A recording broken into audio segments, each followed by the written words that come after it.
أعوذ بالله من الشيطان الرجيم بسم الله الرحمن الرحيم اللهم صل على سيدنا ومولانا محمد صاحب التاج والمعراج والبراق والعلم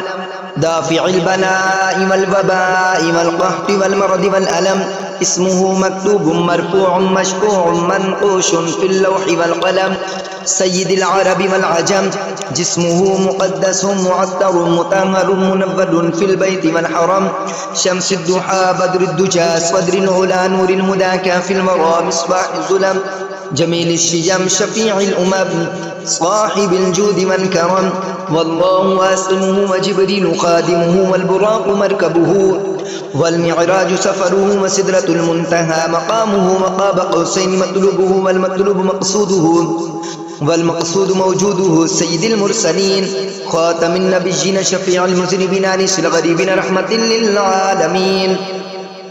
راحة العاشقين مراد المشتاقين شمس العارفين سراج السالكين مصباح المقربين محب الفقراء والغرباء والمساكين سيد الثقلين نبي الحرمين إمام القبلتين وسيلتنا في الدارين صاحب قاب قوسين محبوب رب المشرقين ورب المغربين جد الحسن والحسين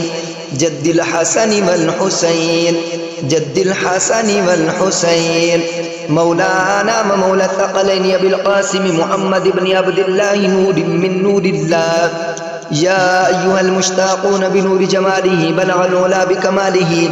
كشف الدجى بجماله حسنت جميع خصاله صلوا عليه وآله وأصحابه وسلموا تسليما كثيرا كثيرا